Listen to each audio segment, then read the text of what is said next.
What's up, everyone? Thomas here with ForReel Movie News and Reviews, and we are coming to the end of yet another really cool film festival experience. And so I figured we should probably get together with our favorite people in the Pacific Northwest and talk about it. Fantasia is coming to an end. It was 2.5 weeks of films and movie watching and experiences, and I'm excited to talk about what some of our favorite films were. On the line, we have a bunch of people. So with Awesome Friday, we have Matthew Simpson here. Morning. How are you?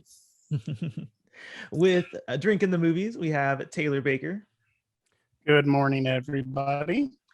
And up in Vancouver, also part of the ForReel team, we have Taylor Beaumont. Good morning, guys. It's been a while. Good to see you all. It has been a while. It's been a For minute me, since, more so, for, but- for you. That's true. Yeah. But when summer's happening, you've got to seize the day. So, and work and all the other responsibilities we have. Good stuff. Yeah. Cool, guys. How was Fantasia for you? Baker, you have any general thoughts about how you felt about the Fantasia experience? Well, since we did do the first video, I will, carry on some of those threads and say that 579p that they were sticking on every single title on their platform, that went away, thankfully. Okay. And we ended up getting 1080p and 720p options eventually. So that did fade. Yeah, I had a pretty solid experience. I've definitely got a clear top 3, maybe even like a top 6, and then kind of the rest of the stuff. Kind of exactly what you would expect. I didn't spend as much time with Asian or foreign film this year as I'd have liked to as I did last year. Last year, all my favorite films were essentially foreign or Asian films, and this year that's not the case. But there's still some time left for us to catch up on some stuff. And unfortunately, when I went to go watch Junkhead yesterday, I'd been removed from the platform, so that's going to be a blind spot for me. Cool. Well, whatever we can do to make Baker happy, get the movie resolution up. Beaumont, what did you think? How was your experience? On the whole, it's been a pretty good experience. What Fantasia has actually done, surprisingly, is kind of get me in the horror mood earlier the year than I was expecting. I caught a good amount of horror titles, or just kind of dark fantasy kind of titles in the festival. So I've been enjoying that because why not? I mean, August already feels like summer's wrapping up anyway, so let's just go with spooky season. I'm all for that. I've got some really good stuff. Haven't watched as much as I've wanted to, but I've been enjoying the platform. And when a film is accessible, then it's great. It's great to just pop on. So it's been good overall. Absolutely. It is interesting. It seems like horror movies are starting to edge closer and closer to summer, especially now that there's a whole bunch of them that's going to be coming out. So yeah, we just are primed for horror season a little bit early. Cool. Matthew, what do you think? I had a good time at Fantasia this year. I also didn't watch as many films as I might have liked to, but to be fair, that is always true. So, but yeah, I actually sort of took a similar track to Baker. I actually tried to seek out a lot of Canadian stuff this year, very specifically because I'm Canadian in Canada with a Canadian domain name. So I've been trying to seek out more Canadian stuff. But at the end of the day, two of my top 3 are Japanese and Chinese. So it's sort of ended up on the opposite track. Mm-hmm. Yeah, so my Fantasia experience was a little unique because I was traveling for half of the festival. So I kind of watched what I could when I could. Interestingly, so last year I remember, I think that my experience is kind of opposite of Baker's, where last year a lot of my favorite films were more domestic oriented films. And this year I ended up watching more Asian cinema, or liking more Asian cinema. So that was kind of an interesting thing for me as far as my experience goes. But yeah, so my time was a little more limited than I had hoped, but I got to a pretty decent selection, and I even got an interview in with the director, and I'm looking forward to talking about that a little bit later. I'm currently in the process of transcribing it, so I want to also shout out to Matt for his help with that, I appreciate you lending your resources to help make that happen. Well, interviews are probably the most fun and interesting thing that I think I get to do with the movie website, but they are also the process of transcribing is the most tedious thing that I ever have to do as well. So I feel your pain. It is very interesting how a 40-minute discussion can turn, at least for me, into like 4 or 5 hours of editing. Yeah. Yeah. So, but making it happen. It was a good interview. I can't wait to share it. I really had a good time talking with this director. So I will mention that a little bit later. But yeah, we're here to talk about some of our favorite films at the festival. So let's start with Beaumont. What was your favorite film? Or actually, My let's one do favorite. let's do your favorite film. What was your favorite film of the festival? I'm gonna go. I'm gonna embrace the weird stuff that I've seen. I'm gonna go with Hotel Poseidon, just because it was the most wild experience I think I had with a film this year. It was chaotic. It's a chaotic film where there's just you feel like you're just losing control of things while you're watching it, and definitely that makes it an experience. It's not for everyone. Could definitely put a lot of people off, and I could see people. Either giving up on this film or just like completely just like going, what is happening? I can't handle this. But if you're kind of someone who likes those kinds of experiences, very nightmare kind of fuel experiences, then it's definitely for you. And that's kind of sometimes what I feel in the mood for. So it was definitely for me when I watched it. It definitely takes a lot out of like the book of David Lynch and like Eraserhead, that kind of experience. But it's its own thing. It's a Dutch film. And yeah, just the production design, the costumes, the makeup, everything just looks so like garish and like ghoulish and weird. And it's by the director used to do theater. That's kind of like his pedigree. So there's just lots of just cool staging that happens, and the way they explore the set that was created for this film is really cool.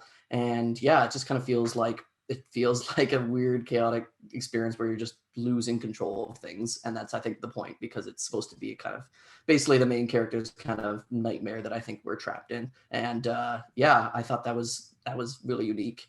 So that's my recommendation. Yeah, so I edited your review for this and could not figure out if I wanted to watch it or not, because it's a good review. It would be very well written, obviously, and you talk highly of certain respects of the film, but then I'm like, but is that my style? Like, am I willing to like lose my mind that much over a film? So yeah, your review is posted on our website, and it was fun to read, and made me even more conflicted about whether I wanted to watch it or not. But I think Yeah, that's kind of the point. totally. I mean, I think the review itself should kind of act as a disclaimer, because like, yeah, I kind of, you kind of, I mean, maybe it's best to not know what you're getting into, of course, but for people could wander into that film and just definitely feel disgusted and off put by it, and just like want to turn it off. So yeah, I know that's not me selling it right now, but yeah. I don't know. I'm intrigued. I didn't get to see it, so Yeah. Your comments make me more intrigued, to be fair. Yeah, I haven't seen a ton of buzz around it. Like, not a lot of people have caught it, it seems, but I've talked to a few people on Twitter that had seen it, and while I don't know if they all agree that they loved it, they were definitely like, yeah, this is something to talk about. So Something to talk about. We were talking before about that Phil Tippett movie Mad God, and I asked you if it was like good or like good in that way where it's like artistically interesting but you never want to see it again. Does Hotel Poseidon fall into that same category, that latter yes, it could category? yeah, it could fall into that. I mean, I kind of want to see it again, because I feel like there's things I didn't pick up on. There's a lot going on in every scene, so you kind of want to like go back and like pick up on things you missed maybe. But yeah, in terms of just like kind of how like gross it makes you feel probably while you're watching it, it's probably something that you could just watch and then be like, all right, I saw it, I experienced it. But yeah, oh, Mad God, yeah, that's definitely a Hotel Poseidon like experience as well, which I caught Mad God, and yeah, it's just like you're watching it, you're just like, oh man, it's just a cacophony of just like sights and sounds and grossness, and it's just a lot, but That's it's funny. a lot of fun if you like a lot. Baker, did you see Hotel Poseidon? I did not. No, Well, no Well, dice. I'm alone on this one, I guys. am happy that we have someone here to represent that film. Yeah, And- I'll fight for it. yeah, and an attempt to recommend it. Yeah, I did my best. Damn it. That's funny. Matt, what was your favorite film of the festival? We're starting with number one, eh? We are starting with number one. I decided. Yes. Okay. So I'm kind of conflicted because I have two movies that I adored from this festival. So I'm just going to start with one of them, and with the disclaimer that the next one I talk about, I like in equal measure for different reasons. But I'm going to go with the Japanese film Beyond the Infinite 2 Minutes. Man, you took mine. Yeah. Sorry, you asked me first. Yeah, I know. That's fair. So this is a movie where I don't want to talk about it at all almost because it's such a unique and interesting take on the time loop. And it's such a fun, joyous movie for most of the runtime, where it's basically the main character has a monitor in his cafe and a computer in his apartment. And for some reason, on a video chat between them, there's a 2-minute time delay. And once the characters involved get the two screens facing one another, that goes as far as you can imagine it going. I don't want to say anything else other than the fact that, like, obviously you end up seeing the same conversations from each side, 2 minutes or maybe 4 minutes or 6 minutes or 8 minutes apart. But the payoff to all of that time skipping is beautiful. And the resolution to the story is really heartfelt and amazing, and I really, really enjoyed it. And I really hope it gets some kind of wide release here in Canada and America because it's really good. And I've talked to so many people about this movie who I'm like, this movie is for you, because it's really that kind of movie. It's I don't want to say it's the most unique spin on a time loop because there's been so many unique spins on time loops, but it's definitely up there, and it's definitely got a tone that I really appreciated. Mm-hmm. Did anyone else see Beyond the Infinite 2 Minutes? I did. Nice. Baker, do you have thoughts on this one? Oh, Bowen, did you watch it? No, unfortunately, I missed it. So darn it. I'm again the lone standout of this discussion. It's it's on demand, so you can still catch it, Beaumont. I'm pretty sure it's still there. Just speaking to acquisition stuff, like it feels very One Cut of the Dead. I think that it's even distributed by the same independent production team out of Japan. I could totally see it on Shudder in Canada and America. I didn't like it as much as you guys, but I'm a little bit tired of the time loop thing. Just between books and film and television, like I'm kind of over it unless it feels really, really, really fresh. So I responded warmly to it, like a 3. I could give it a half heart, but not a full heart. So, to be fair, I am sort of in the same position as you in that, like, there's been a lot of time loops, like just a lot. And it does take something sort of special and different to make one really stand out to me. And this worked for me this time. So, I feel like it stood out to me by kind of being so low production value. I don't know how else to explain it because the whole movie feels like it's an iPhone on a gimbal. And I don't know, maybe it is. But there's definitely a few there's a lot of long scenes, but there's definitely some hidden cuts. Like for sure, definitely hidden cuts. I mean, you can't do a scene this long without having some. I mean, I guess you can, but with this concept, no. I know that there are cuts, but the one take style is something that I almost always appreciate. There's one movie I can think of that I did not like the one take, and that was at Fantasia last year with Crazy Samurai Musashi. And I did not appreciate the one take because it limited what they could do for that long. So it's interesting that this year we got another Japanese one take style film, and I think that the concept lends itself better to this. It makes it not only does it facilitate kind of this continuous feel of the 2-minute loop. It's just amazing the planning that had to have happened to get the screens to line up and to get the timing to happen in the order, both forwards and backwards. They would have pre-recorded. Well, I know that it was I get that it's pre-recorded, but still pre-recorded on those screens, making sure that everything happens in the right succession while things are happening outside of the screen. Like, my mind blows just thinking about the amount of planning and meticulous scripting that they would have had to do to construct this story. And the one take just makes it that much more impressive to me. The whole thing does feel really the word I think I'd use is scrappy. Like scrappy, it feels very it does feel very low budget in a way where it's clearly not really that, like, it's not like, doesn't look cheap, but it looks like low budget. It feels like a bit of a labor of love from the people who made it, whether it is or not. That's what it feels like, and I really appreciated that about it too. Yeah, it kind of almost had more of a stage play kind of nature to it. I think there was a lot of times where the camera, because it's the one take, the camera pulls out to just like film the whole room and what's going on within this room.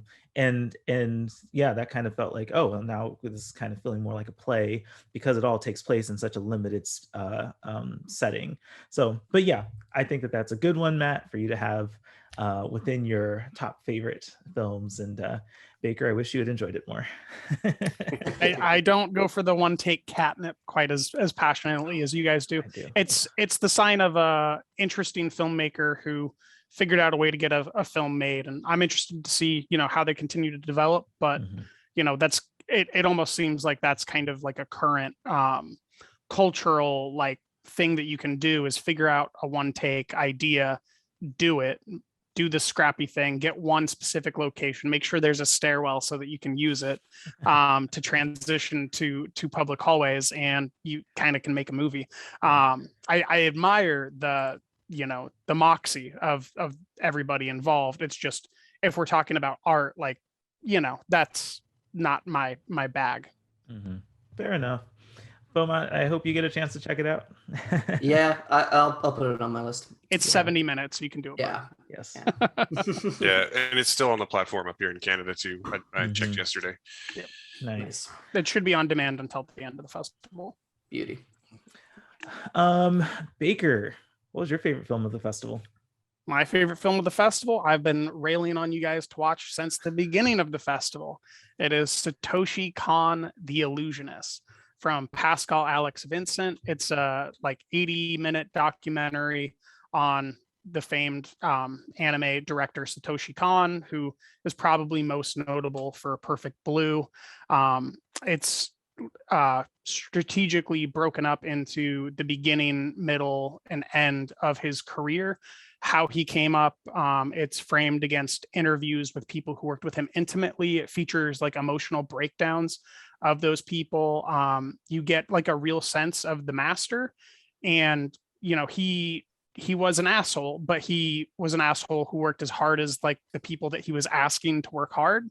So it's just a very interesting journey, because there's very few, I think, artisans working at the level that he worked at. You know, he only got 5 projects completely done: Perfect Blue, Paprika, Tokyo Godfathers, Millennium Actress, and Paranoia Agent, as far as like feature length things. And he left an indelible mark in all of cinema. You know, Aronofsky's still trying to make a live action version of Perfect Blue. He homaged multiple pieces of Satoshi Kon in his other films, as have other filmmakers. So I think it's a great glimpse of history of cinema. And it also kind of shines a light on a figure that we don't know that much about because he was a recluse while he was living.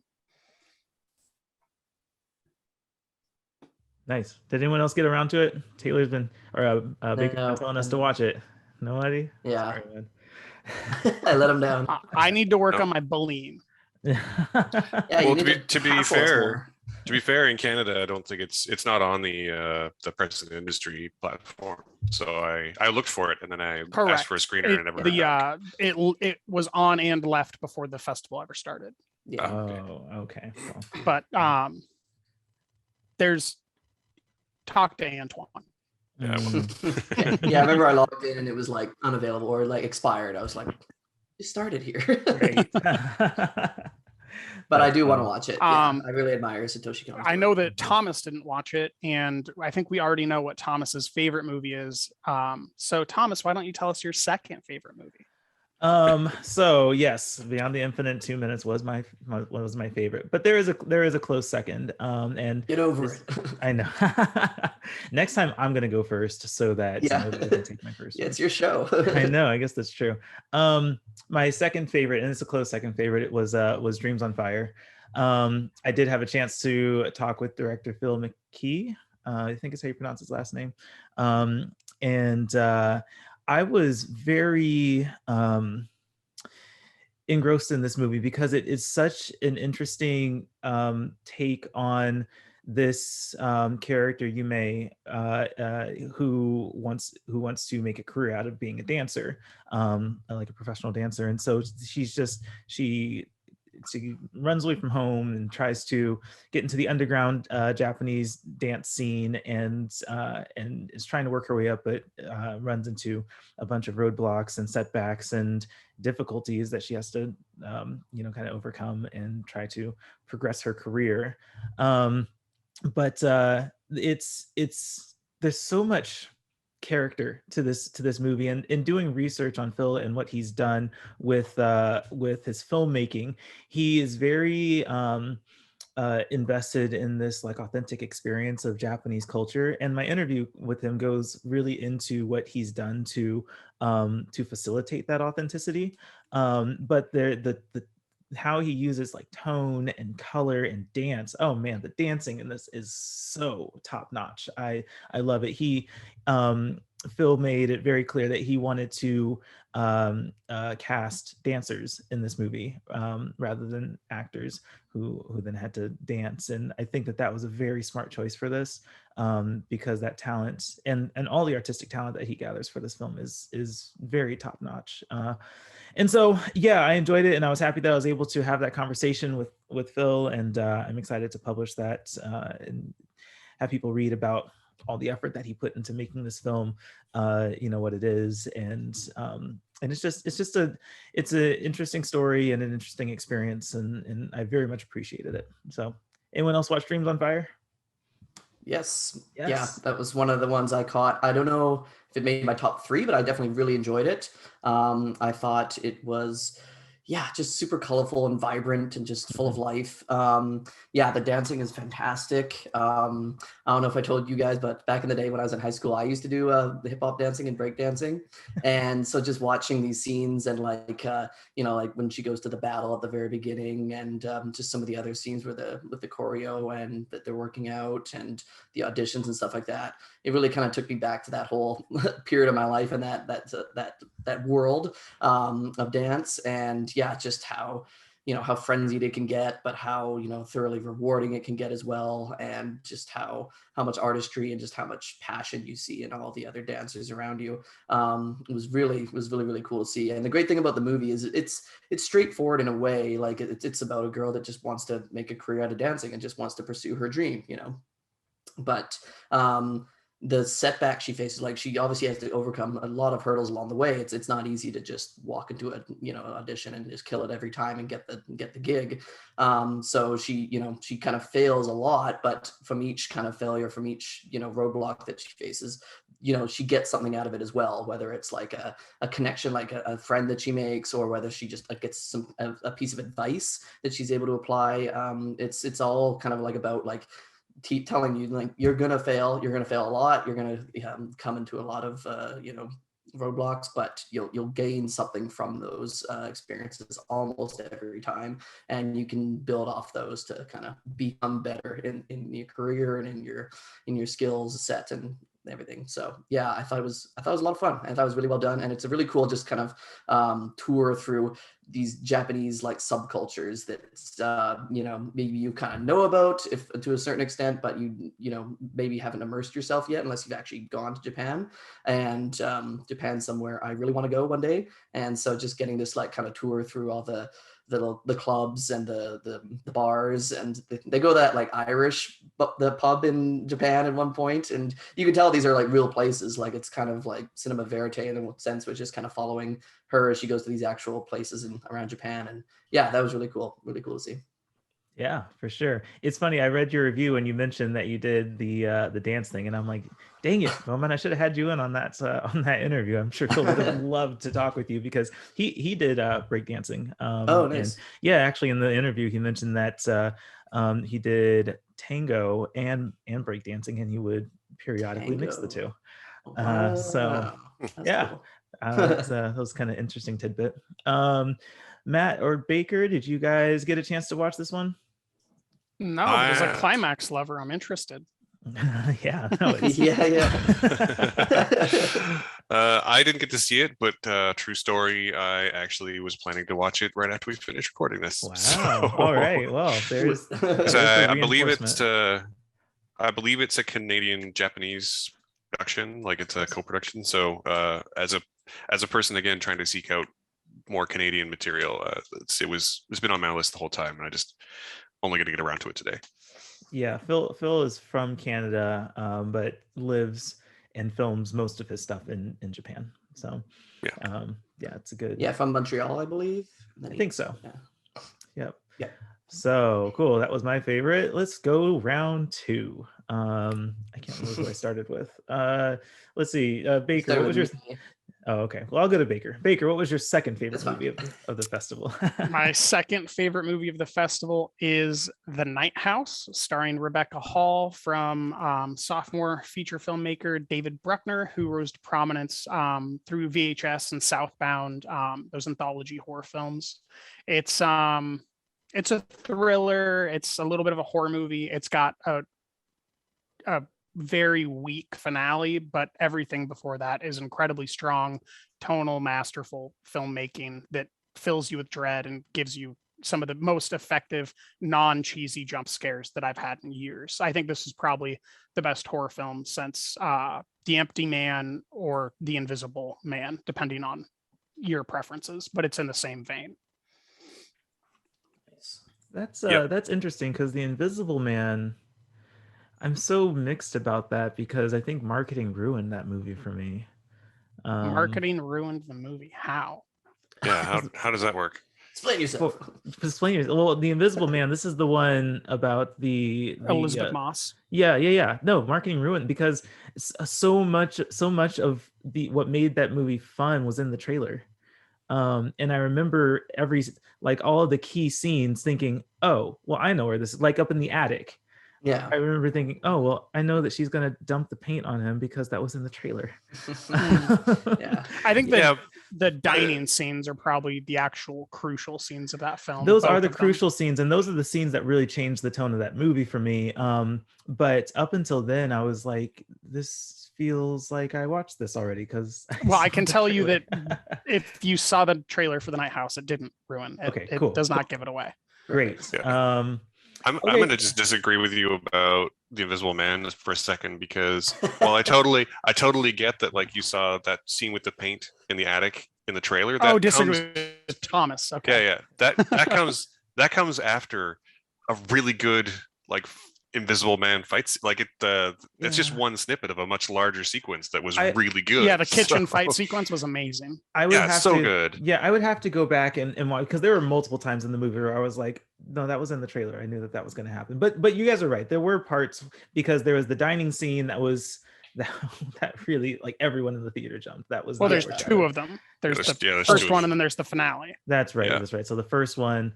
Yeah, I guess I have a hard time making that comparison, just because the deeper point is that Rebecca Hall is amazing and Elizabeth Moss is amazing, and they're playing against characters that are or are not there. Okay, great. Then Baker is correct in this regard. I love that wording. You're careful. This makes more sense. Okay, I can get back on track now. Cool. So that's Night House. I don't know if anybody else watched it, but I watched it. I watched it yesterday. I didn't see it. I actually technically saw it just because it's out in theaters now, and theaters are reasonably safe here. So I went and watched it with my wife in a theater yesterday, and I pretty much agree with your assessment. The first and second act and most of the third act are really good, really suspenseful. Yeah. Really good at building, like, dread and tension, and then the finale is the type of thing that I've read I've read a couple of pieces about the finale from people who have how to word this without spoiling anything. I think there's a specific subsection of people that will really connect with the finale, but I didn't. I thought that what it ended up being was a little bit weak. Correct. But I thought that there's multiple parts in the third act, or the final act, however you want to break it down, if it's 5 acts to you, where a fellow theater goer who was probably in his 60s was talking to his wife at this point in the film, and he was correct. He's like, and you don't call the cops. And you don't call the cops. Yeah. And you don't call the cops. Yeah. Like, there's like 5 moments where like, and you didn't call the cops. And Rebecca Hall is supposed to be like this shrewd, endearingly strong woman character. And like, it just makes no sense that this rational, very competent woman would just be this stupid continuously. Yeah, I think it maybe Careful, falls don't victim a spoil little this. bit I want to to see this. We're not spoiling not it. spoiling We're definitely anything. not I'm like, spoiling it. She doesn't wait, call how the many cops. chances did she get to call the cops and she didn't? Well, This sounded there's pretty cool. events where like a coherently minded person, which she's played to be, would like think, oh, Mhm. I should Yeah, so outsource. so I'm of two minds of this, because on the one hand, she very much is set up to be a very shrewd and again very strong, and also just I don't know what the right word is, but like Badass. she's clearly grieving, and she's very much lashing out at everyone who even thinks about even questioning her grief in any way, shape, or form.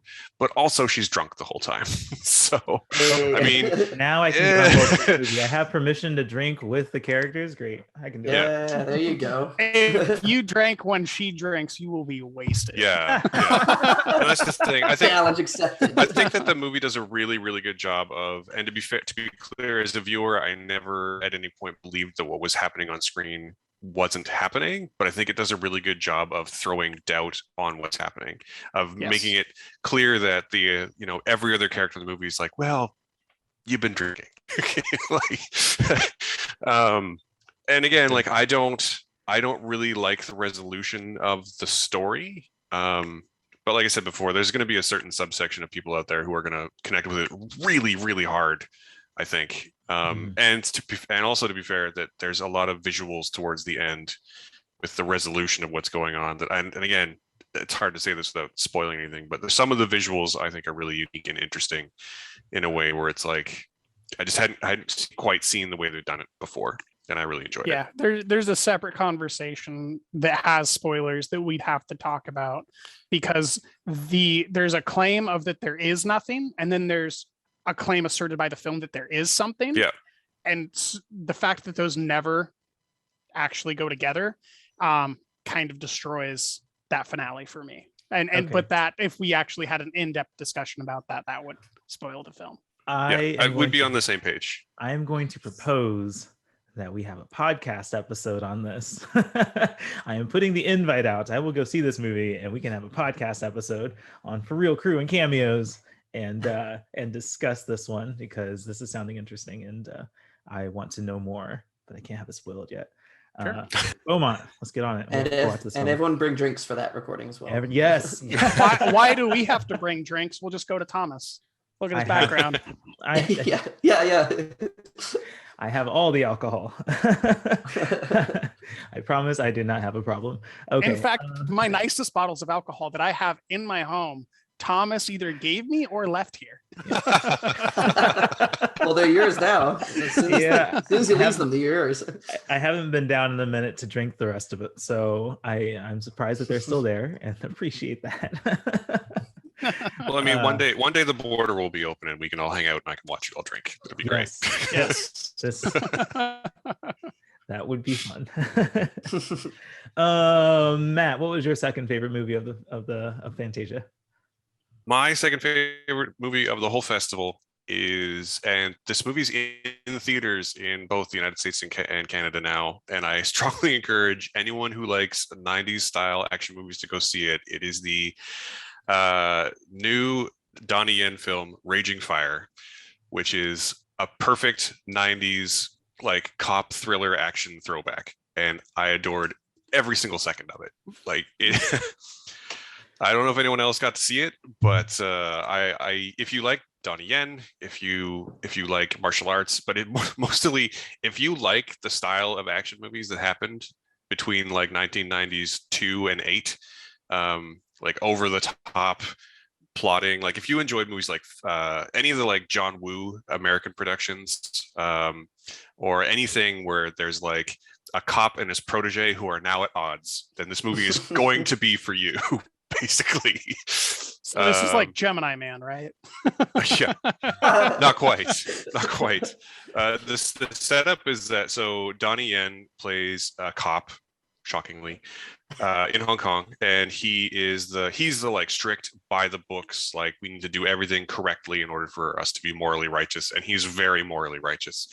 And the antagonist character is his former protege, who at some point in the past did something that ended up with him going to jail because Donnie Yen testified against him. And to give you away any of the, like, I don't think I need to give away the plot because, again, this is a 90s style action film. I'm sure you've guessed it already. But basically they're at odds for the rest of the movie. And there's some interesting conversation about, like, if one choice had been different, would they be on different sides of the conflict? And Donnie Yen's a really good actor. And the other guy whose name escapes my brain at the moment, who's actually Canadian as well. What is his name? It's also really good. The antagonist guy. I'm just gonna Google it so I don't embarrass myself too much further. It's really good, and also they're both. I mean, Donnie Yen is probably one of, if not the greatest martial artist on film today. So if you like watching Donnie Yen kick ass, then this is going to have a lot of that for you.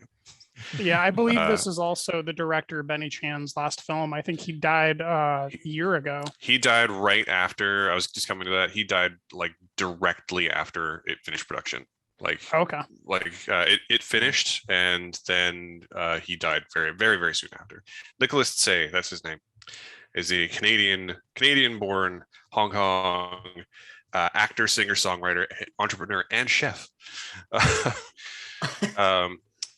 Which is just interesting. But anyway, it's a really fun movie. Like, and if you like over the top, everything dialed up to 11 style action movies like those produced in the mid 90s, then this is going to be a movie for you. And it's very much a movie for me. I did love that introduction, Matt, because you set it up seemingly to say the Suicide Squad, but you said a good movie instead. I like that you did that. That's true. To be fair, I didn't dislike the Suicide Squad, but I definitely didn't connect with it as much as a lot of people I know. Yeah, did. Like I said, a good movie. Yeah. You talked about a good one. Yeah, it's fun. Suicide Squad's a movie. Yeah, exactly. That's funny. What was this one called? Yeah, Raging Fire. Raging Fire. Which is exactly as dramatic as it needs to be. Like, it's again like 90s style nonsense title, even like it doesn't really have anything to do with the narrative, at least in English. So but yeah, I can't recommend this movie enough. Like, again, if you even if you just want to see Donnie Yen kick ass, like, you're gonna see a lot of that. It's pretty great. Mm-hmm. Cool. Did anyone else watch this one? Not I, but I've been considering taking a trip to the theater for it. And now I feel convinced. Yeah. There you go. I hope you do. If you do, we should definitely talk, because I feel like you would like it. But I feel like everyone would like it, so maybe I'm just optimistic. Well, I mean, it's from the director of like 3 or 4 Jackie Chan movies. Like, I'm probably gonna like it. Yeah. That's true. That's true. Beaumont, what was your second favorite movie of the festival? I'm gonna give my shout out here to the Spanish, or rather Basque language film All the Moons. Yeah, buddy. Yeah, it's I mean, I think it gets lumped into a horror, but it's not really a horror. It's a fantasy drama, really, a coming of age kind of tale about a young girl. Did we lose him? I think so. Hey, Beaumont, you there? Oh, man, how's that Vancouver internet up there, huh, guys? He was just Mine has lucky. been really dodgy lately, to be fair. So I get where he's coming from. Yeah, that happens. Okay, we'll have him explain in a little bit. Baker, I know you saw this one. I did see this one. It's solid. He said something about it being a coming of age tale for the girl. It's also a coming of age tale of the world because she gets vampirism, and just how long she's alive as this little girl begins to turn into question marks as you see people that were like middle-aged adults like we are begin to die off around her as she's still this younger girl. It's a really compassionate look at vampirism told from a unique perspective that we really haven't seen since maybe Let the Right One In, which was what, 2007. They did a remake later, but it wasn't nearly as good as the original. But I'll let Beaumont speak on that further. Welcome back, Beaumont. Yeah, am I back? Sorry, Yes, sorry you about are. that, guys. I just completely lost connection. My whole Zoom closed and everything. But Thanks for taking the reins there, Taylor. I don't know what you have already touched on, but I mentioned, you said that it was a coming of age film, and I also mentioned that it's a coming of age film for the world around her as well, as you come to see the older people drop like flies that were once middle-aged, and that's kind of the most that I touched on, other than its romanticism and, you know, unfamiliar vampirism in the genre. Yeah, it's kind of about like a young girl reckoning with immortality, but I kind of saw that kind of as like a metaphor for her just kind of being stuck in girlhood in a sense. And so yeah, there's like kind of like a lot of metaphor. It's like kind of like it's a parable, if you will, of like a young girl's like, you know, finally coming to maturity. And yeah, it's just like really gorgeously shot. Kind of like it's just like lots of rich detail. The production's amazing. The actor is amazing as well in the role. I'm blanking on her name, but Hazia Carneros. Hazia Carneros. It's Yeah, I her thought she was first, I think, feature film. Yeah, I thought she was fantastic, and really did a lot with the character, and really just kind of, you know, captures this, you know, both confusion, but also just kind of this mad conviction to kind of the circumstances that she's in.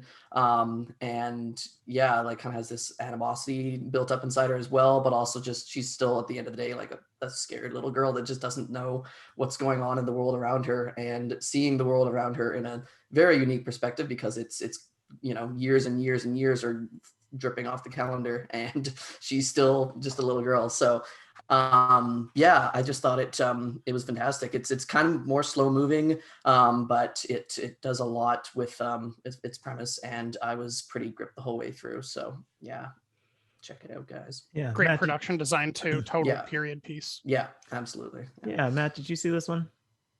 I did not. By the time I went to watch it, it was on my list, and by the time I went to watch it on the platform, it was expired. So I actually put a request in for a screener, but I haven't heard back yet. Yeah, I will probably do the same. I was a little disappointed because I was really, really hoping that I could watch this on my flight back from Nashville. I had high-speed internet, but apparently it wasn't high enough. and I'm pretty sure I got about a minute and a half into it, and then buffering happened. You should have told the pilot to climb higher. Yeah, I should have. If you can get right next to that satellite, that would be great.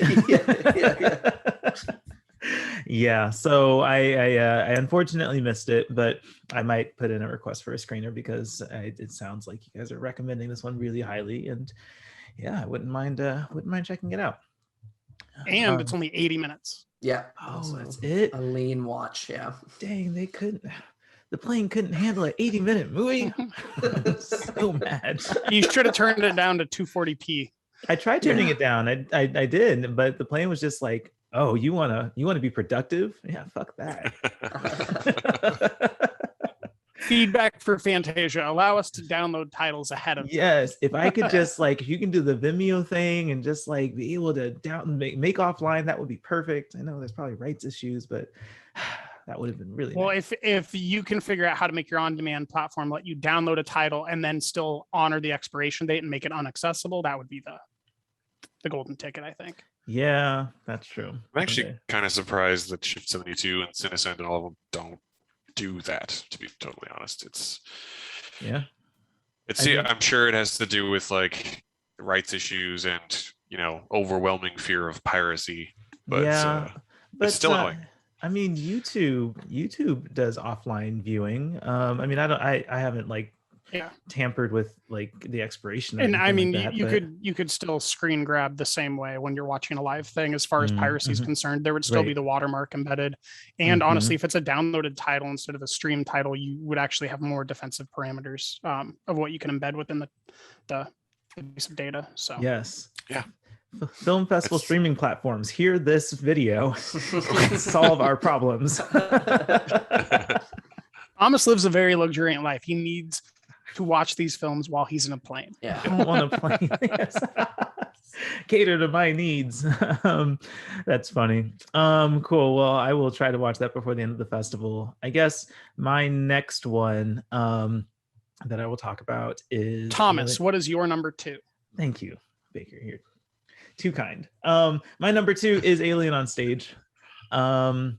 This was such a fun film, just because like I guess I didn't go into it knowing a whole lot about this production or being aware of what's going on, because this was a really recent thing that happened, and so I was kind of out of touch with the whole effort here. So kind of watching it fall into place, it's just like this, how are they going to pull this off? Like, this looks like a mess, and I don't know how they're going to make this work. But really it's that last third of the film where they are showing the play and showing scenes from the play, and the audience's reaction, that then I couldn't help but like emotionally react to how delightful this presentation was. It's just one of those things that it's so silly you can't help but love it. And in that, I just couldn't help but love this movie. I really did have this just like emotional reaction to like the iconic parts of Alien happening on a stage, and the audience's reaction to it. Yeah, so it was just delightful, I guess, like for fans of Alien, and for anyone interested in how you could even adapt that to a stage play with like no budget. It was a very interesting effort to watch, and I think that the final product, you couldn't get something that fun with a Hollywood budget. It just had its own character, and worked and was fun. So yeah, I think it's enjoyed also it. for community theater lovers, especially like Yeah. if Oh yes, absolutely. if you like frequenting your own local theater, this is a endearing story of your own type of local theater people, like bus drivers and waitresses, getting kind of the big main show down in London. Mhm. Yeah, absolutely. Who else saw this one? It looked like everyone was nodding their heads. Did everyone get a chance to see this one? I saw didn't this one at actually. Sundance. Sundance. It might still be on the platform. I mean, I think It It is. is. It's on demand until the end of yeah, the festival. documentary, easy to watch, easy. So honestly, the only reason I didn't was that, so I do have a partner in my website, and at the beginning of the festival, we were both like, "Is there anything you desperately want to be the one to cover?" And he was like, "I want Aliens on Stage." So I didn't like go out of my way to avoid it, but he was going to watch it, and then he hasn't, so I'm going to watch it tomorrow. There you go. Yeah. Nice. Yeah, I always take that as an invitation to watch and not have to take notes or like pay that much attention. Yeah, just to sit Yeah. back. Yeah. That's fair. I need to watch this. I one wanted as to get well. I wanted to get as much of my own watching done as possible. So my coverage and writing done. For sure. I have a day job, and I took a week off my day job to do this. So I wanted to make sure I had enough as much unique coverage as possible.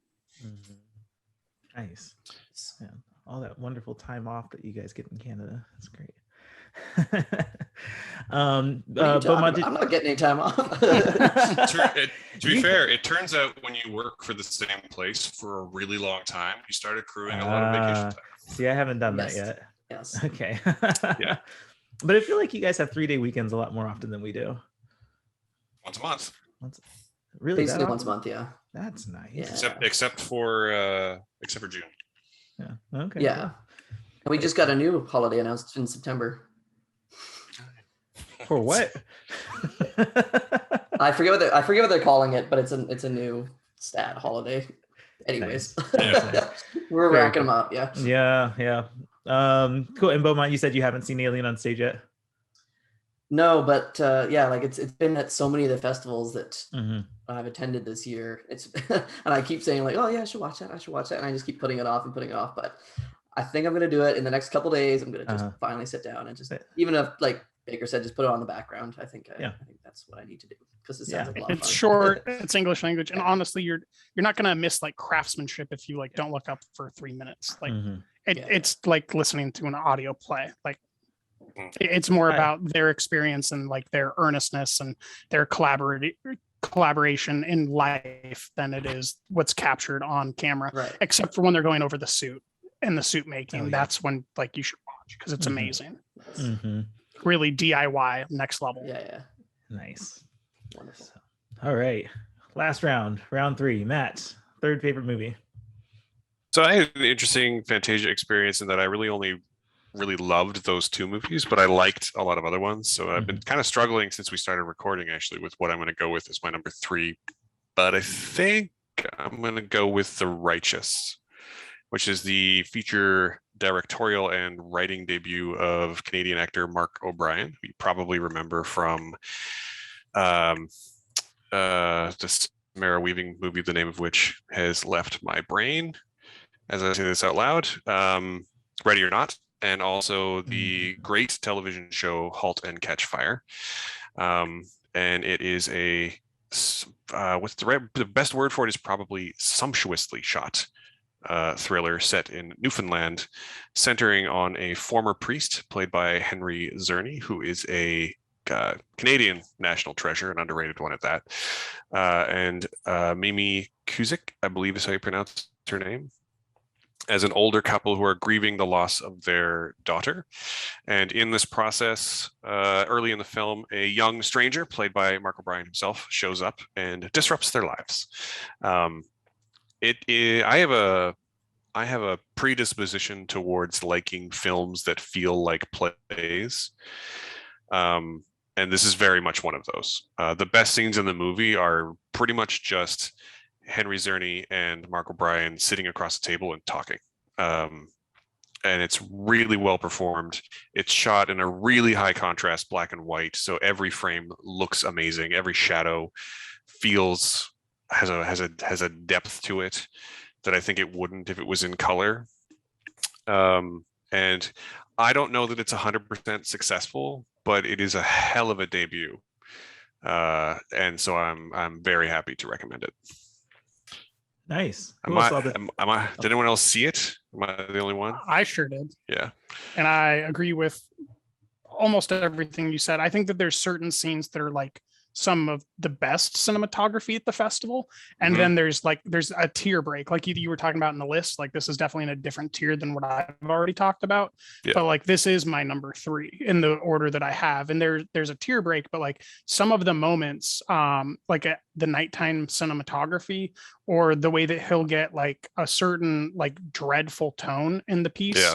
And the way that he'll capture that is really stirring. Or just a moment when Henry's character wakes up and hears this laughing and guffawing in the kitchen, and the amount of horror that like is on his face when he walks out to a happy breakfast morning. Like it's things that I didn't see in any other film at this festival, and it's interesting risk taking from a first-time writer, not just a first-time director, but writer. Yeah. I think he produced it as well. And I mean, you mentioned some of his films that he's more known for, or television shows, but I mean, he's been a supporting player in Villeneuve's Arrival and Baumbach's Marriage Story. He was in Bad Times at the El Royale. Like, oh yeah, he's around all over the place. Yeah. So this is someone, its kind of career's been a long time coming, I think. And I think that behind the camera as well as in front of it is where he belongs. Yeah, I would totally agree. I was only really meaning to highlight things that I think people were more likely to have seen, but he's definitely been around, and it's really nice to see a good Canadian actor being such a on the rise. So not meteorically, but very steadily on the rise. I also agree with what you're saying. Some of the cinematography, and I think it's interesting because I think you can actually probably just break it down to the stuff that's inside versus the stuff that's outside. Well, there's that moment outside when he first comes that looks at Czerny and Cherney's like a silhouette and there's a light behind him, and that's like one of the best shots of the entire film. Yeah, that starts inside. Oh, does that shot start inside? Because it starts inside and he walks outside to see what's happening. So it's sort of on the cusp. But I think that the inside of the house is shot a lot better than almost everything outside. Most of the outside shots are just kind of against like gray skies and gray forests in the background, and it's not that interesting. But everything inside the house that the most of the film takes place in feels like my grandparents' house. You know, there's knickknacks and things on the walls, and things are a little bit askew, like nothing's perfectly placed. It feels very lived in, and the stark black and white cinematography makes some little details really pop, and other ones sort of fade into the background, but not in like a bad way, just in that way where when you're at your grandparents' house and you look at a wall full of stuff and you're like, every time you look at it, you see something different. And that's what every background inside the house looks like to me. And I thought that was really well captured. And then again, just Henry Czerny, man, he's a really good actor, as it turns out. Yeah. He's one of those guys who shows up in usually supporting roles, and will walk away with the entire movie. Classic examples of that being the first Mission Impossible. Or he was recently a supporting player in that Amy Adams HBO show, the name of which also Sharp Objects. Sharp Objects. That's right. Yeah, and like every scene he's in, he just walks away with. So it's really nice to see him back in the lead. But he was in Ready or Not as well. Yeah, I'm sure that's where him and Mark O'Brien first met. But he's also really good in that as the sort of patriarch of the family. Again, I don't necessarily think this movie is 100% successful, but it's definitely probably the strongest debut I've seen in a while, especially from a Canadian filmmaker. Yeah, I think that specifically for film festival goers that like to find new things, this is one of those things that you'll like at the festival, or any festival. Like, you'd watch this and be like, okay, this is one of the titles that I'm glad I saw, and I get to walk away having seen. Yeah. And I know for a fact it's coming to other festivals too. So I don't know if it's going to be at Vancouver, but I do know that they're planning on making a bit of a deal out of. He is going to be at the Atlantic Film Festival in Canada, because he's from Atlantic, Canada. Okay. So he's planning on making a bit of a splash there, as I understand it. Cool. Yeah. Nice. Very cool. Anything else to say on that one? No, it's good. You should watch it. Watch it now. Yeah. That's funny. Baker, number 3 for you. As I mentioned, there's a clear tier break after 1 and 2 for me. 1 was Satoshi Kon the Illusionist. 2 is The Night House. After that, I've got 4 movies kind of in the same slot. Beaumont already talked about All the Moons. Matt just got done talking about The Righteous, so I'll mention 2 films instead of 1 and go over them briefly. The first of which is The Last Thing Mary Saw, which is a directorial debut that features the Furmenaissance Isabel Furman in a supporting role, Stephanie Scott in a leading role, and Rory Culkin, one of the Culkin brothers, in another supporting role. It's, I think, just under 90 minutes, and it's one of the more clean-cut, harrowing horror films of the festival that like ends clearly. You understand everything that took place very clearly and cleanly, and it looks good frequently, and has a few moments that are like, you can feel the fabric of the film almost emotionally and with your own eyesight. The latter film that I want to mention was recommended to me by Thomas himself, and that was Ruth Platt's Martyr's Lane, which details a young girl coming to terms with kind of a ghost that is haunting a lane outside. And I don't really want to give too much away there, because it is a heavily spoiler-laden film. But the young girl gives an incredible performance, and the direction constantly keeps you guessing. I think it could have been more informative and less obtuse at times, but it all in all was one of the more memorable films that I had at the festival. Yeah, Martyr's Lane was an interesting one for me, and like you said, there's a lot that you can spoil if you talk too much about it. But I think I appreciated the mood of it a lot. Just kind of the tone that it's not something where there's like something scary happening the whole time, but it's just kind of this like I don't want to say It's brooding. very Brooding. it's very Brooding is, melancholy. The whole film yeah, is yeah, quite yeah. melancholy. That's a good word. Yep. So yeah. Beaumont, did you see Martyrs Lane yet? No, I missed that one as well. That's fair. That's But fair. No one problem. nice thing about Martyrs Lane is that it was bought by Shudder Yes. well before Fantasia, so it's actually Mhm. coming to Shudder in early mid-September, I think it is. Okay. Actually, that was Yeah. one of the Nice. things that attracted me to it was the Shudder acquisition. So yes. And nobody saw the last thing Mary saw besides You know me? what? Come on, I guys. actually I- I requested it and they never got back to me. Yeah, I'm Beaumont, in the you same love boat as Isabel. What are you doing? I know.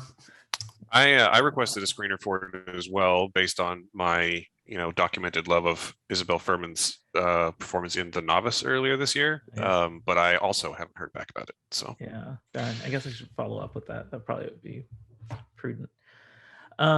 Cool. Good selections there, Baker. Beaumont, round 3 for you. What was your third favorite? I'm gonna go with the documentary. I saw this technically at Hot Docs, I think is when I saw it. So I didn't actually watch it as part of Fantasia, but it is streamable as part of Fantasia. It's Lost Boys. It's a Finnish documentary. And I'm shooting myself in the foot again here because it's another thing that's really hard to recommend because it's very dark, very disturbing, very upsetting. It's definitely not an easy watch and really one that, you've got to be prepared to take a, kind of a nightmarish plunge if you're gonna get into it. But yeah, so it's a Finnish documentary, and I guess it's a follow-up / basically sequel to this director's first documentary. And director is Jonas Neuvinen. I'm probably pronouncing that wrong, but he's a Finnish director who basically in his first documentary chronicled the exploits of one of his friends in Finland who basically kind of finances his life by stealing. And by finances his life, I mean finances his drug use and his drug intake and all his exploits. And he follows him just as he kind of like is a scumbag around Finland, like stealing stuff and like getting into all kinds of crime. And now I guess since then his friend has gone to Cambodia and just had like a bacchanal down in Cambodia and just like excesses of drugs and alcohol and women and all that kind of stuff. And his friend went so far off the map that he wound up dead.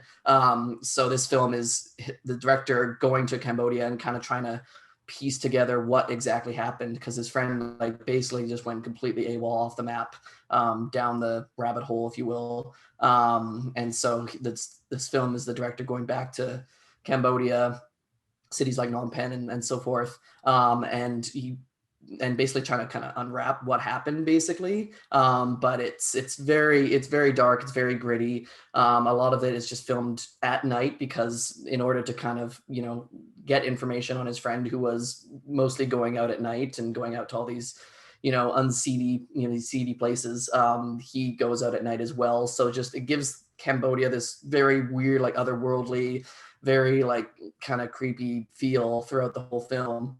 And yeah, it's a hard watch, but it stuck with me, and that's probably just because it's also very disturbing. You get a lot of drug use on screen and stuff like that, so a lot of it feels a little exploitative as throughout a lot of it, but it was a unique experience that I definitely just can't shake.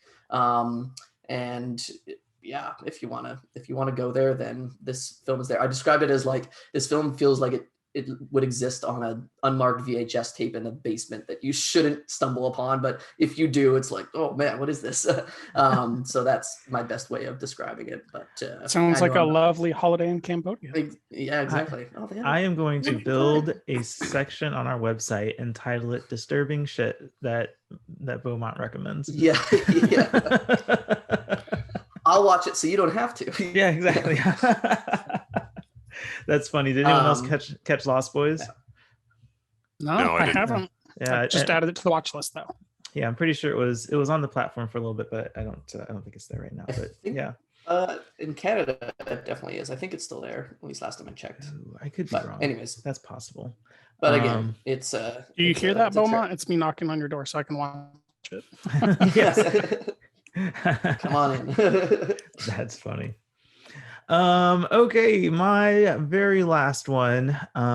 There's kind of two that I wanted to talk about, but I'll go with this one. So my third favorite film is the South Korean film Midnight, and I actually wasn't anticipating talking about this one today. I actually remembered that I watched it halfway through this discussion. So um, But sounds Mid memorable, at least. well, yeah, I mean, it came back to mind, and so I watched it like way towards the beginning of the festival. So a lot has happened since then, and I, as you guys very astutely pointed out, have not used Letterboxd as diligently as I should have For 2 months. For two, yes, that long. um, but this is a movie. It's a South Korean film about this stalker guy who is like a serial killer, and he like has this van where he kills people at midnight Oh, or like happy. overnight. So he'll like stalk them, or like they're like walking at night, he has this van and he abducts them and kills them, and then portrays himself as an innocent bystander to report the miss the bodies or whatever, right? Just to kind of clear himself. It's very much he's a very psychotic kind of killer. But he ends up stalking this girl who is deaf. Her and her mom are deaf, and so he ends up stalking her, and it's kind of this cat and mouse game overnight, as he uh, is kind of hell-bent on abducting and killing this girl.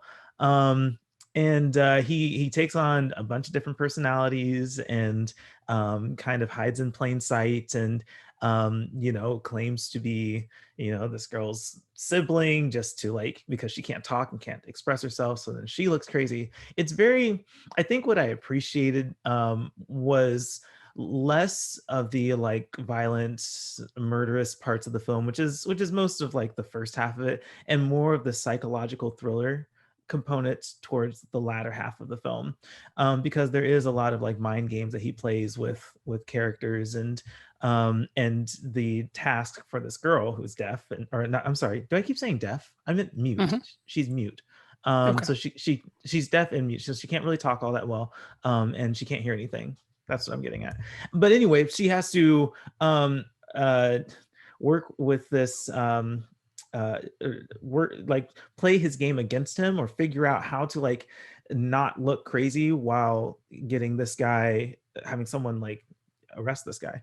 I'm explaining it very poorly. Like I said, I wasn't anticipating talking about this, but it's one that I found myself more and more invested in as the story went on, because I thought that at first it felt a little contrived, but once it got more into the mind games part of the film towards the end, I started being more invested in how the story is playing out, and yeah, I thought it's interesting. I would compare it to Hush, although I think Hush is better because of the limited setting. But if you liked Hush, this is very much in that same kind of realm of thriller. There. Nobody else saw Midnight. Nope. Nope. If you No. did, you would have jumped in and saved that terrible description I just gave. Throw this man a lifeline. That was your Yeah. best description yet. I don't know what you're talking about. Best description ever. Cool. Yeah, so yeah, those are our top movies, and I think it's cool that so many of them kind of crossed over, and we were able to have some great discussions about those. Any real quick honorable mentions that anyone wants to get out there really quick? I can give you one or two, actually. I did something I don't usually do this time, which is I sort of sought out a number of short films. Usually I go to festivals and just want to watch features, but I specifically sought out a few short films this time. And there's one, and if you're in Canada, you don't have to wait for rush to see it on Fantasia because it's available on CBC Gem, but it's called Last Night at the Strip Club. And it's basically, most of it is just a woman sitting, putting on makeup and telling you about her last night at the strip club, which was literally 2 or 3 days before COVID happened, like before the lockdown, and then how she transitioned to online work. And it's super interesting just to hear her speak about it, but also she's very charming and endearing. And it's only like 12 minutes, so it's a very easy one to just go and check out. And I think everyone should. I think it's really good. I don't remember the girl's name, but because apparently I'm bad at that today. But it's pretty widely available, so it's a really easy one for people to check out. Yeah, nice. Any other honorable mentions? I didn't love this film, but I do think that especially the Fantasia goers should watch When I Consume You. It's a really weird first third that kind of is incoherent, but it turns into kind of that B genre goop that I think particularly Fantasia Film Festival goers love. And I haven't seen really anything this year that quite has the same premise or delivery or weird moments of really interesting cinematography or bad performers giving like great scenes. It's this weird amalgamation.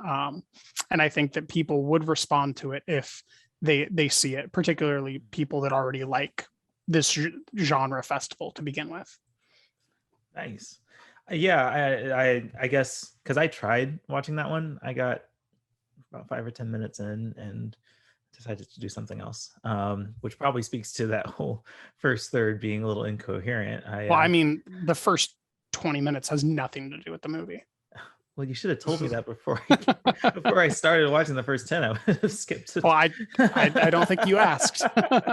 You're supposed Remember to when know we were this. talking about how you're Casper, bud?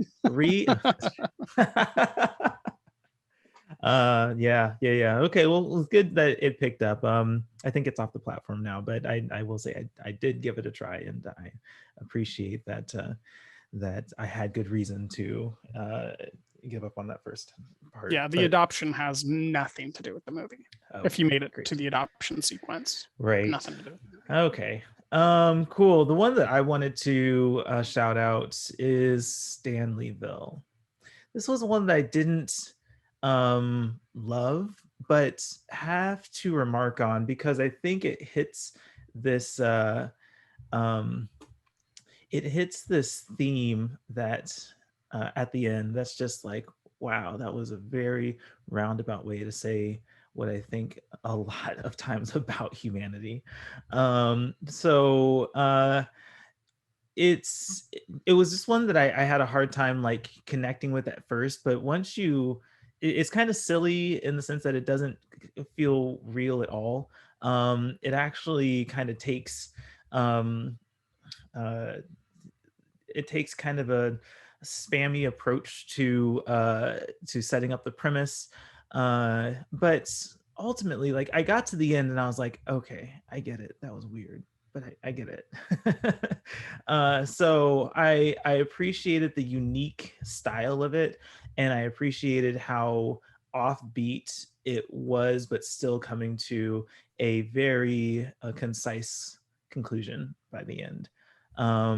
So yeah, that was interesting. You just kind of have to stick with it. It's very weird for the first like third half of the film, very, very weird. But then you get towards the latter part and then ultimately the conclusion, and it's like, oh, okay, I see what you're telling me.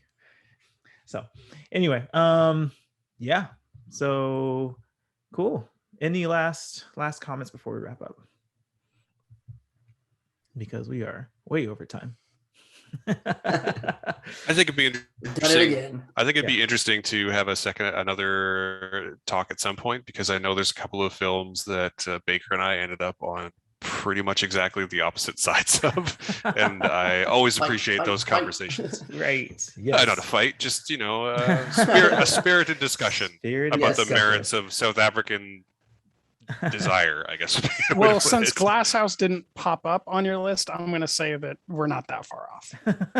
No, fair enough. Watched it last night. It's my number 11 out of 15, so it's in my bottom third, but it's the top of the tier of that heap. Now, if you responded positively to Baby Money, then we have a conversation. No, but I did respond positively to Woodland Dark and Days Bewitched. So, well, you and everybody else. Yeah. That film asserts a lot of emotions and feelings as if they're facts, and it does so for like 3+ hours. And I yeah, just it's didn't really care. long. It's daunting. You gotta break that up into like episodes. Like I can't do 3-hour movies. I honestly think that Woodland Stark and Days Bewitched. So I can see the problems that Taylor had with it. I don't 100% agree with them, but I would say that I think it would have been a lot more successful as like a 6-episode or 8-episode series, like an 8 half-hour episodes. Or if they introduce people that disagree ever. Yeah, that'd be nice too. Just like once. Just to mix Yeah. up. just one dissenting voice. Yeah. It's literally like hours of echo chamber conversation. And I have zero tolerance for that in any field of any genre, whether it's like life or a film. I just don't care for echo chamber stuff. Yeah, I mean, it's definitely, there's no one who doesn't agree with what they're trying to say, for sure. And they don't even need to necessarily, I would say, anyone who staunchly disagrees, but maybe anyone who is perhaps slightly more critical at times would have been nice. You're right. Yeah. This definitely sounds like a discussion. We're gonna have to do that sometime. Yeah. But for now, we're gonna go ahead and wrap up our Fantasia coverage with this this experience. I appreciate all of you guys joining. Matt, really quickly, how can people find you, your Fantasia coverage, and your content? The easiest way to find me now is I built a landing page. So just go to awesomefriday.ca/Matthew and everything you need is there. All the links to all the socials, the blog, my podcast, everything. Nice way to streamline that. Baker, how can people find you, your Fantasia coverage, and your content? I am lazy compared to Matt, and I did not make a landing page. So as always, you can just go to drinkingthemovies.com and the menu will take you to where you want to go. If you got Letterboxd, you can find me at Earth's Taylor, or you can just follow Drinking the Movies. We've got an HQ on Letterboxd that you can follow, and all the coverage is there, or it will be there, because we've got tons of stuff that we still have to get up. Nice. Great. Beaumont, how can people find you, your coverage, and your content? As always, ForReel movie news and reviews. So that's movies for real with .net. And I'm on Twitter at BestReel. That's REAL, and that's with 2 T's. I'm getting more reviews hopefully out on the website. And yeah, you can follow me on Letterboxd as well. Also at BestReel, but with 1 T. And Thomas, how can people find you? I love how you're like my own personal host. This is great. I feel so flattered and special. Well, Baker, now that you've asked, people can find me. Obviously, me and Beaumont's content will be on moviesforreal.net, as he mentioned, spelled REEL. You can also follow For Real Movie News and Reviews on Facebook, Twitter, and Instagram at Movies For Real. And you can follow me personally at Being TSJ on Instagram and Twitter. And now that Matt has enlightened us on the simplicity of a landing page, as much as I like rattling off all of those sources, I will probably go get us landing pages. So, but for now, those are the places you can find us and everyone on this podcast. Hold on, Thomas. Oh boy, yes. What about your TikTok? Drop the TikTok. I do have a TikTok. Just search Being TSJ. You can watch how clever I am. There we go. That's so funny. All right. Thanks, guys, for joining, and for everyone out there listening. Until next time, keep it for real.